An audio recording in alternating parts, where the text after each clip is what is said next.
Bismillahirrahmanirrahim. Assalamualaikum warahmatullahi wabarakatuh.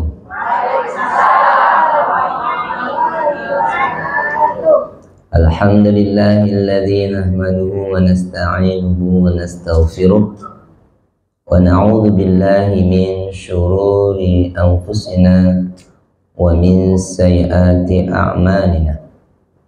Man yahdihillahu fala mudilla lahu wa man yudlilhu fala hadiya lahu. Asyhadu an la ilaha illallah wahdahu la syarika lahu wa asyhadu anna Muhammadan abduhu wa rasuluh sallallahu alaihi wasallam la nabiyya ba'dah. Subhanaka la ilma lana illa ma 'allamtana innaka antal alimul hakim. Rabbi shrah li sadri wa yassir li amri wahlul 'uqdatam min lisani yafqahu qawli. Bapak pengurus Mushola At-Taubah yang kita hormati, ibu-ibu, para orang tua kami, jamaah Majlis Taklim An-Nisa, Mushola At-Taubah, Mushola An-Nur, Mushola Sakinah, Mawaddah, Warahmah. Mari kita memuji Allah, bersyukur dengan alhamdulillahi rabbil alamin. Dengan izinnya pada sore hari ini kita masih diberikan kesehatan, diberikan kesempatan untuk hadir di majlis yang mulia ini dalam acara peringatan Maulid Nabi. Mudah-mudahan langkah kaki kita dicatat sebagai jihad di sisi Allah.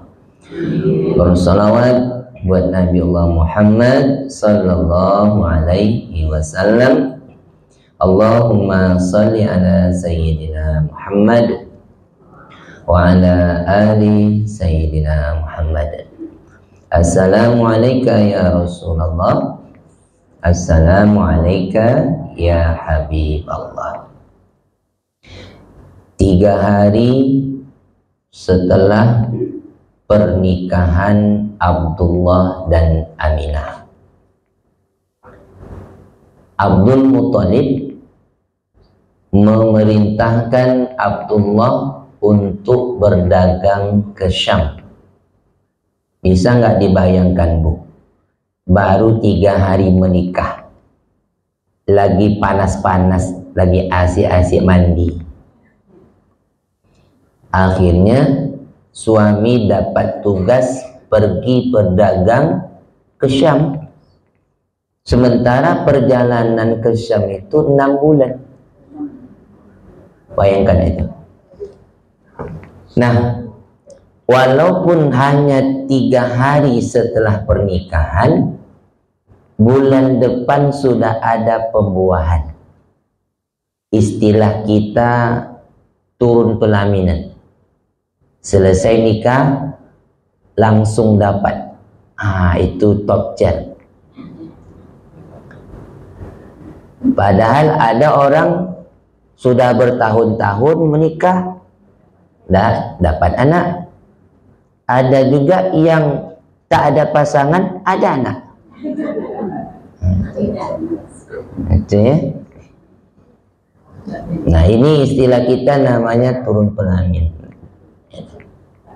Nah, setelah 6 bulan berlalu, tersiarlah kabar Abdullah menuju pulang.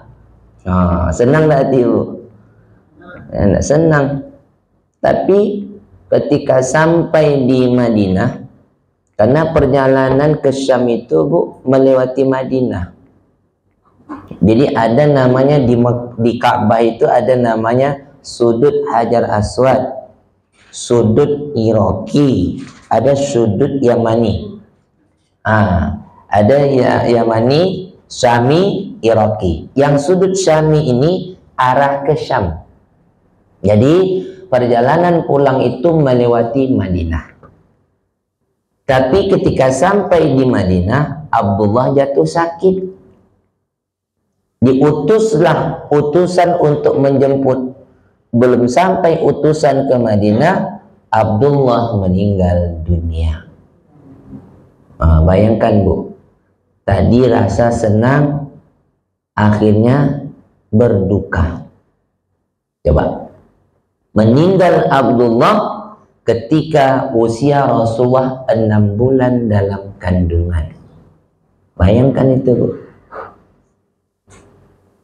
Timbul pertanyaan, mengapa Rasulullah itu terlahir dalam keadaan yatim? Belum lahir sudah menjadi yatim. Kenapa? Karena anak yang lahir ketika ayahnya sudah tiada, berarti anak tersebut tidak akan berbuat dosa untuk ayahnya. Di dalam Islam, kedudukan ayah itu sangat sakral. Pernah Bu, ada seorang datang menemui Nabi.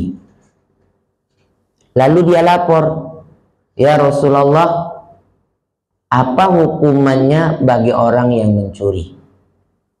"Potong tangan," kata Nabi. "Tapi yang mencuri di sini adalah ayahku." Rasulullah katakan, "Jangankan ayahmu, andaikan anakku Fatimah yang mencuri, anakku akan kupotong tangannya. Panggil ayahmu, bawa kemari." Ketika pemuda ini pergi menjemput ayahnya Bu, turunlah malaikat Jibril. Apa kata malaikat Jibril? "Ya Rasulullah, ya Muhammad, jangan engkau hukum ayahnya. Tanyakan apa yang ada di dalam hati ayahnya yang tak bisa dia ucapkan." Ketika anak itu datang membawa ayahnya, "Ya Rasulullah, ini ayahku yang telah mencuri di rumahku." Nabi tanya, "Betul bapak mencuri di rumah anak bapak?" "Betul ya Rasulullah." "Apa yang ingin bapak sampaikan terhadap anak laki-laki bapak ini?" "Dari kecil aku besarkan dengan penuh kasih dan sayang. Aku rela bekerja apapun yang penting dia bisa makan dan hidup senang. Tapi ketika dia sudah dewasa, dia sudah bekerja, dia sudah berumah tangga, menjadi orang sukses, aku tak pernah diberikan nafkah ya Rasulullah. Mau minta segan. Ketika aku datang ke rumahnya, aku khilaf. Aku mencuri di rumah anakku. Potonglah tanganku ya Rasulullah." Apa jawab Nabi? "Tidak Pak. Tidak ada ayah yang mencuri di rumah anak sendiri. Karena itu anak lelaki bapak, harta yang dimilikinya juga milik bapak. Jadi bapak nggak mencuri. Itu harta bapak juga. Jadi besok Bu, kalau pergi ke rumah anak laki-laki Bu, nampak mobil Avanza dia tuh bawa aja. Cuma kadang-kadang anak ini banyak mengamalkan hadis satu aja Bu. Kepada siapa kami harus berbakti ya Rasulullah? Ibumu, ibumu, ibumu, bapak. Sehingga anak kalau ada duit yang dikasih ibunya, bukan bapak. Kadang sedih juga jadi bapak nih. Yang sering risau anak tak pulang bapak. Yang sering anak telat pulang yang risau bapak. Coba, walaupun surga itu di bawah telapak kaki ibu, kunci surga itu ada di bapak Bu. Coba bayangkan. Emangnya Ustadz kalau kami kasih ibu bapak dapat juga? Haram, jangan dapat. Tak ada dapatnya. Pernah juga dikasih anak tapi diambil balik emaknya. Jangan macam itu lah Bu, sedih lah bapak tuh. Tak berapa duitnya tuh diambil pula, ya enggak? Nah, makanya ibu-ibu orang tua kami yang dimuliakan Allah Subhanahu wa taala. Jadi itu ya. Jadi musibah yang menimpa Aminah itu, Bu, jangan kita selalu bersuuzon sama Allah ketika kita dapat musibah. Kalau kita sudah rajin ibadah, rajin sholat, dapat musibah, apapun yang Allah berikan itu baik, pasti baik. Terkadang kita berprasangka buruk sama Allah, Bu. Padahal kita nak pergi ke masjid, terjatuh kita di jalan, Bu. Sebenarnya Allah ingin menghindarkan kita dari musibah yang lebih berat, yang lebih besar daripada itu. Contoh kasus Nabi Musa, Bu. Nabi Musa waktu bayi digendong oleh Firaun. Ketika Firaun meletakkan, Bu, ditarik jenggot Firaun, Bu, salto Firaun, Bu. Di situ Firaun mengamuk dia. Inilah bayi yang ada dalam mimpiku itu. Inilah bayi yang akan menghancurkan kekuasaanku. Ini tidak bisa dibiarkan. Sebelum dia menghancur aku, biar aku musnahkan dia terlebih dahulu. Ketika Fir'aun dicabut pedangnya, Bu, mau ditebas leher Nabi Musa, datang istrinya Asia. Berhenti, kata Asia. Akhirnya terlepas pedang Fir'aun waktu itu, Bu. Perlu Ibu ketahui, Bu, sejahat-jahatnya Fir'aun paling takut sama istri, Bu.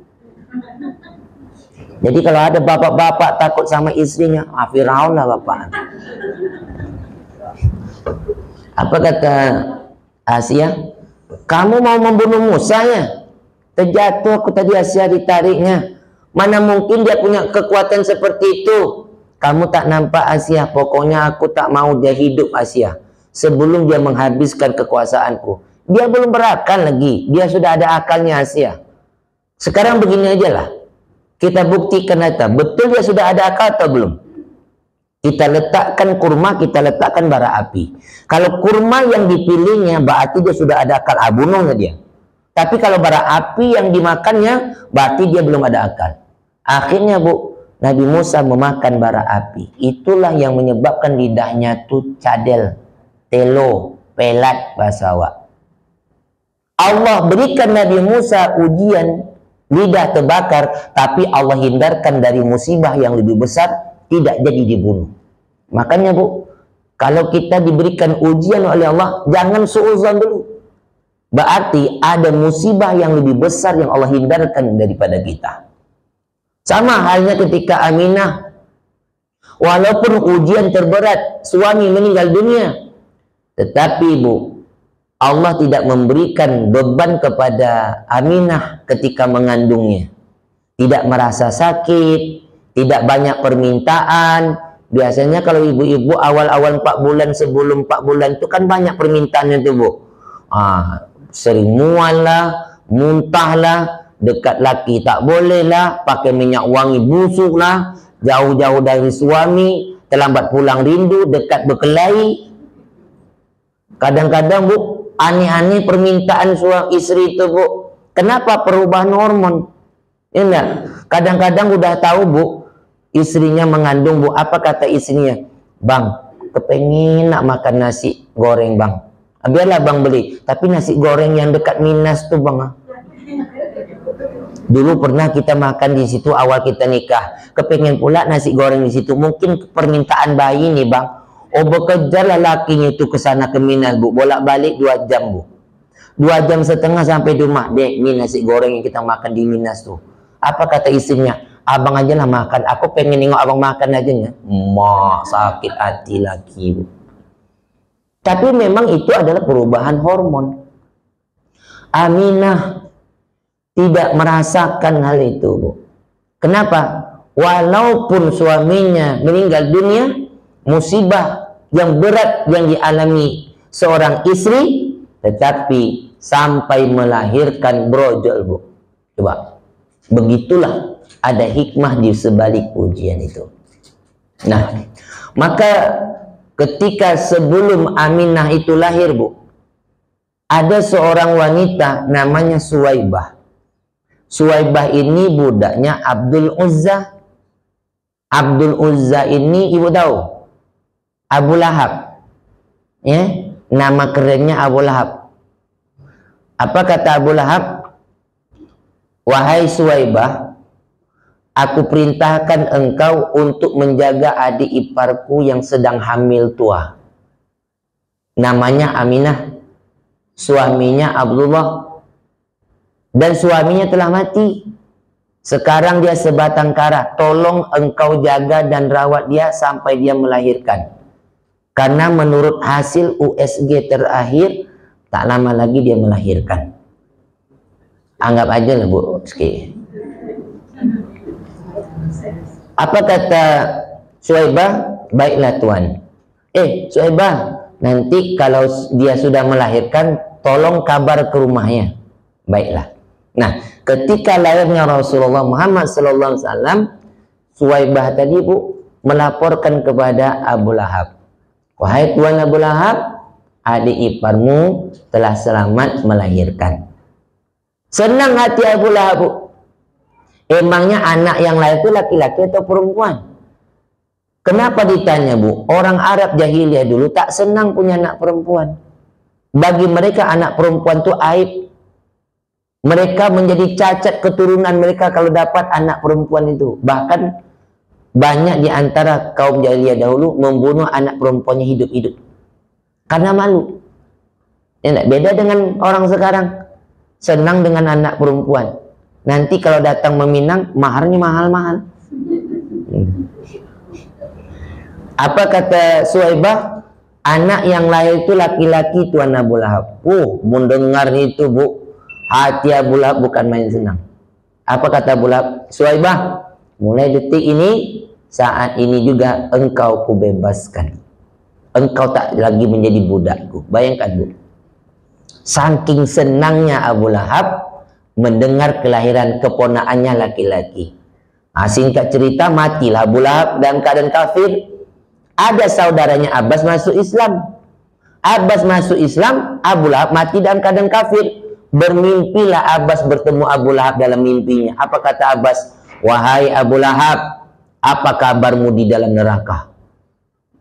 Apa kata Abu Lahab? Aku masuk neraka karena kafir kepada Muhammad. Tapi nerakaku dingin setiap hari Senin. Kenapa? Karena aku senang menyambut kelahirannya. Bayangkan Bu, orang yang sudah dijamin masuk neraka, tapi nerakanya bisa dingin. Kenapa? Karena senang menyambut kelahiran Muhammad. Apalagi kita, yang setiap tahun kita peringati. Walaupun ceritanya itu, tapi kita tidak bosan mendengarnya. Kalau kita tidak sampaikan, nanti anak kita nggak tahu itu siapa Rasulullah Bu. Mereka lebih senang artis Upin dan Ipin. Nah itu. Karena setiap hari itu yang mereka tonton. Kalau tidak kita sampaikan siapa Rasulullah Muhammad itu. Nah, bayangkan Bu. Jadi kita yang hadir mendengarkan pengajian, apalagi yang disampaikan tentang Maulid Nabi, itu karena senang. Jadi kalau ada orang yang tak senang, ngapain diadakan Maulid? Enggak, itu bid'ah. Rasulullah tak pernah suruh. Kalau ada yang tak senang menyambut kelahiran Nabi Muhammad Bu, berarti orangnya lebih parah daripada Abu Lahab. Coba, Abu Lahab aja senang dibebaskan budaknya itu Bu. Setelah dibersihkan, akhirnya diantar ke rumah datuk. Ini Abdul Muthalib. Dan datuknya dibawa masuk ke dalam Ka'bah. Dengan rasa syukur dia berikan nama Muhammad. Nah, inilah tanggung jawab orang tua memberikan nama yang terbaik. Makanya Bu, kalau kita memberi nama anak, berilah nama yang ada unsur doa dan harapan. Jangan salah memberi nama anak. Kalau kita salah memberi nama anak, maka kita telah durhaka terhadap anak. Di zaman Khalifah Umar, ada seorang bapak-bapak melapor, "Ya Amirul Mukminin, anakku telah durhaka kepadaku." Kenapa? Aku ditenjunya. Panggil anaknya. Ketika datang, apa kata si anak? "Wahai Amirul Mukminin, apakah anak durhaka itu murni kesalahan daripadanya? Apa tanggung jawab orang tua terhadap anak? Memberi nama. Emang nama kamu siapa? Juhal. Juhal itu membang kelapa yang busuk. Ya. Jadi ayahnya yang terlebih dahulu durhaka terhadap anak. Kenapa? Karena salah memberi nama. Jadi hati-hati Bapak Ibu. Kalau kita memberikan nama atau memanggil nama, penuh harapan dan doa di sana. Ini. Rasulullah memanggil istrinya dengan panggilan sayang. Ya Humairah, ya Aisyah, ya enggak? Enggak. Jadi panggilan sayang. Enggak. Kenapa ibu hitam? Karena sudah 5 tahun suami panggil kalian hitam nih ibu. Ibu udah capek dibilang gendut, tentu melar badan ibu. Makanya bu, suami istri itu bu dibenarkan berbohong kalau memuji. Dibolehkan berbohong kalau memuji. Enggak. Apa kata si ayah? Papa heran lihat mama ini makin tua makin cantik, walaupun mau muntah pak. Tapi boleh memuji. Mama heran juga, sebanyak ini lelaki papa ini yang paling lain auranya. Walaupun mau geli bu mau ngomongnya, ini enggak tak apa-apa bu. Boleh kita berbohong tapi kalau memuji, gitu loh. Nah, maka jangan sampai salah kita dalam memberikan nama. Berilah nama yang ada unsur doa dan harapan. Lalu apalagi kewajiban orang tua memberikan pendidikan. Anak tidak dididik, maka kesalahannya ada sama orang tua. Maka bu, tradisi orang Arab waktu itu, mereka mencari ibu susu untuk bayi-bayi mereka disusui. Padahal susu sapi ada, susu onta ada, susu kambing ada. Akan tetapi mereka tidak boleh memberi susu binatang itu apabila bayi di bawah usia 2 tahun. Kenapa? Takut sifat sapi masuk ke dalam tubuh bayi. Bisa enggak Bapak Ibu bayangkan, anak yang umurnya 0 sampai 1 tahun dikasih susu formula, susu omega 3, susu DHA, masuk enggak sifat sapi ke dalam tubuh anak itu, Bu? Cobalah anak zaman sekarang kita larang, jangan main game, besok sekolah. Itu sifat sapi masuk. Ini enggak. Maka orang tua dulu, Bu, walaupun mereka itu tradisinya begitu, enggak, dicarinya ibu susu yang terbaik. Karena waktu itu, Bu, yang terbaik ibu susunya adalah dari kaum Bani Sa'ad. Kenapa? Mereka orang susah, tapi kehidupan mereka tuh bertani, mengembala. Tak sempat mereka untuk duduk gosip-menggosip, Bu. Kalau sekarang ini, Bu, di mana tempat ibu-ibu duduk menggosip, Bu? Ini, kalau ada duduk menggosip tuh, Bu, tak peduli anaknya tidur, sedang dengar tetangganya berkelahi, Bu, digendong anaknya, Bu, keluar untuk mendengarkan informasi itu, Bu. Coba, Bu, hati-hati loh, Bu. Kalau perasaan kita tidak enak, jangan coba-coba menyusukan anak, Bu. Kenapa? Air susu akan menjadi racun. Kalau ibu bertengkar dengan suami, Bu, ibu kasih tahu, Bang, aku susukan anak awak dulu. Habis susu ini nanti berkelahilah awak. Nah, kalau tidak nanti celaka anak, kan begitu. Jadi jangan, Bu. Kalau perasaan kita lagi sedih, lagi galau, jangan coba susukan anak, itu menjadi racun nanti, Bu. Nah, dikirimlah surat kepada Bani Sa'ad. Wahai ibu-ibu Bani Sa'ad, silakan datang ke kota Mekah. Bayi-bayi sudah menanti. Semua orang berkompetisi, Bu, pergi mencari bayi yang akan mereka susui. Kenapa? Karena mereka butuh upah. Termasuk Halimah tidak mau ketinggalan. Walaupun air susunya sudah tidak keluar lagi, Bu, jarang keluar karena jarang makan.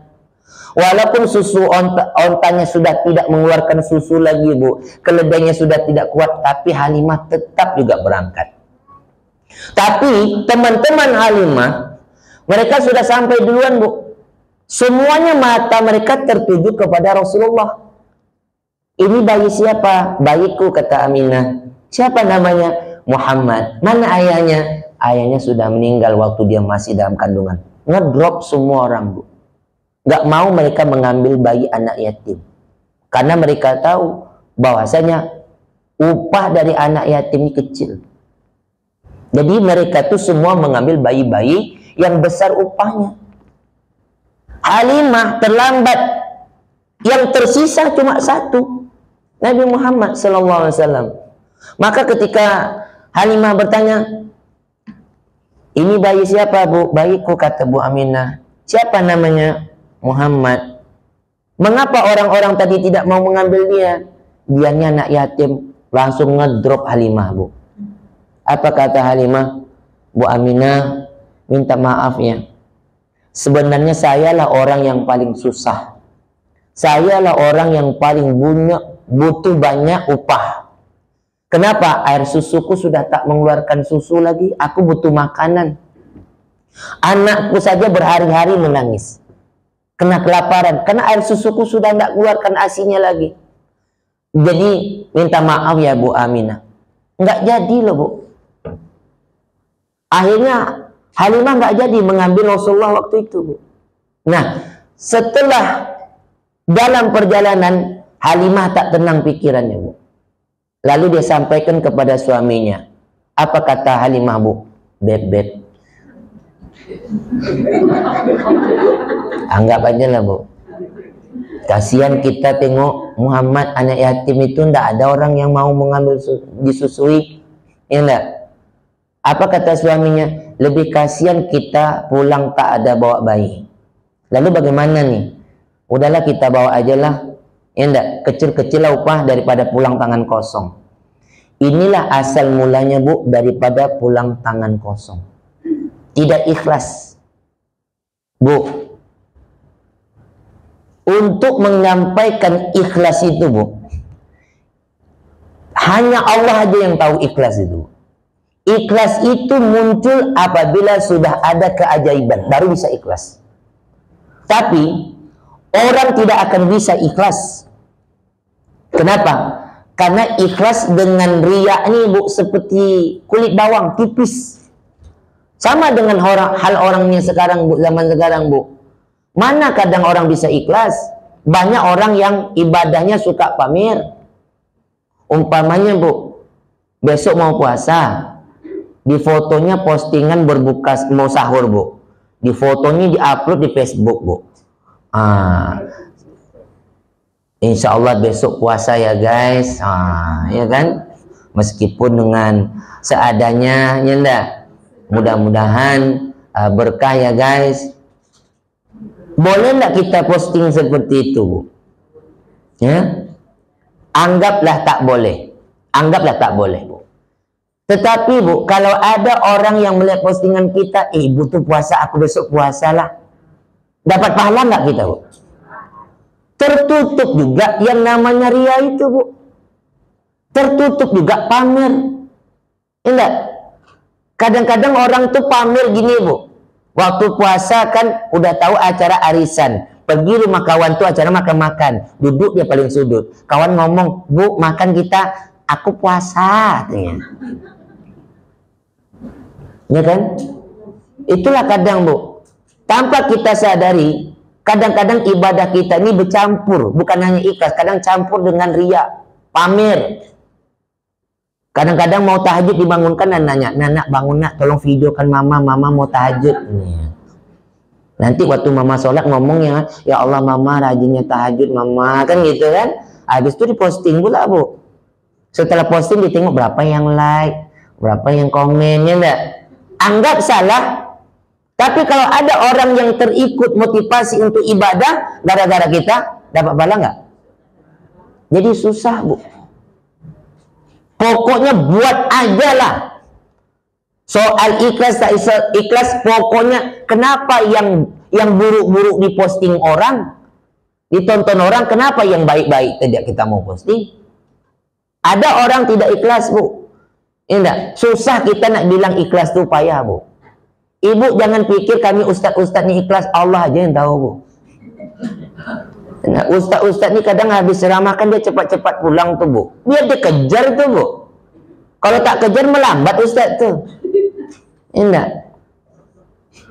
Pernah bu. Ini kasus nih bu. Kalau kita ibaratnya beramal tidak ikhlas tuh diuji oleh Allah, Bu. Pernah dilupakan pengurus amplopnya, Bu. Coba, Bu. Udah kita selesai ceramah, pengurus tak ada ngasih amplop. Akhirnya pulang pelan-pelan, Bu, turun ke parkiran, Bu, berharap ada adegan dari dalam. Tak, tunggu tak, kan gitu. Tak ada pula. Biasanya kalau datang pengurus tuh, ini Ustadz, minta maaf kami telat. Apa nih Pak, kan gitu. Tak ada. Akhirnya diengkol lah Onda, Bu, dimatikan kontaknya. Memang tak hidup Onda tuh, biar ada adegan itu, Bu. Tapi begitulah, Bu, akibat kalau hati kita busuk. Inilah, ya Allah, Rasulullah tak ada dulu seperti ini. Kita nih rusak hati kita gara-gara berharap upah nih. Akhirnya istighfar, minta ampun. Tenang, rupanya kalau sudah tenang, Bu, baru pengurus tuh nelpon. Udah sampai di rumah baru pengurus tuh nelpon. Assalamualaikum Ustaz. Waalaikumsalam. Minta maaf kami Pak Ustaz. Saya pun sandiwara, minta maaf kenapa Pak? Akan gitu. Terlupa kami tadi ngasih amplop. Nggak usah itu yang Bapak pikirkan, saya tak pikir ke situ. Padahal senang betul hati itu, Bu.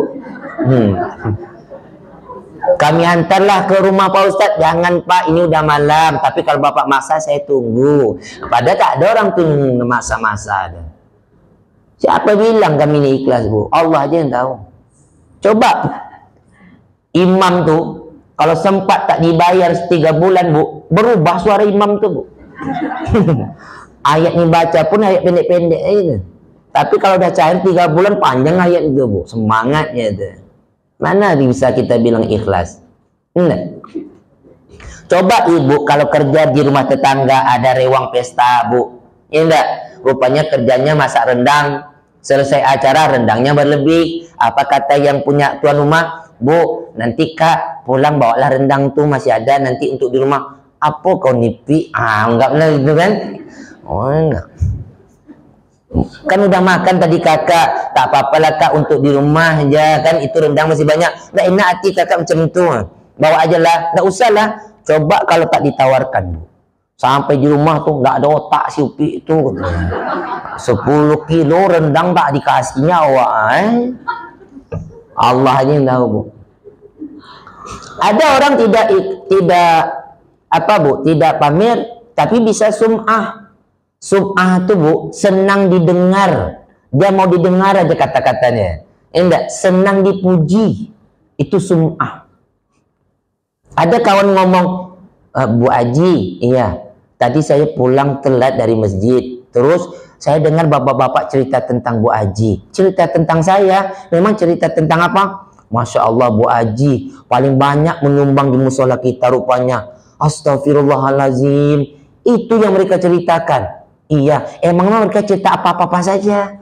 Ini dari dulu keluarga Bu Haji ini paling banyak menyumbang di musola di masjid kita tuh.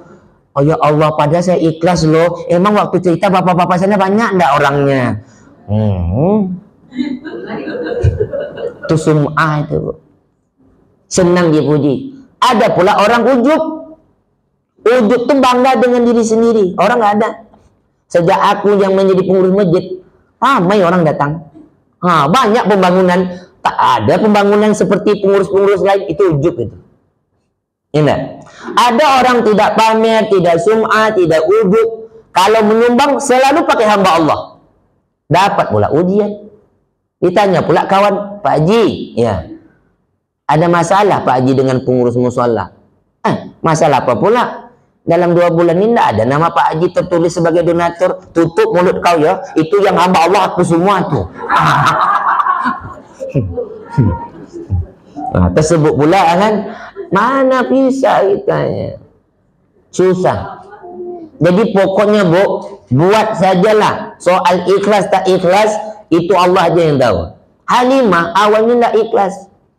Maka ketika dia datang kembali, Bu Aminah, nggak apa-apalah, kecil-kecil rupanya biar aja lah kami yang menyusul Muhammad ini. Tapi apa pengakuan Halimah, Bu? Ketika dia menggendong Rasulullah tuh, Bu, tidak punya beban. Tak terasa, Bu, tiba-tiba air susunya mengeras. Kok aneh, pada belum makan. Ketika disusunya Rasulullah Muhammad kenyang dan tidur, Akhirnya anak yang menangis berhari-hari itu, Bu, disusunya sampai kenyang dan tidur, Bu. Akhirnya dia keluar dari rumah itu, dia lihat ontanya Bu mengeluarkan air susu yang banyak dan keledainya juga gagah. Bang, ini aneh, ajaib bayi ini. Kalau begini nggak dibayar pun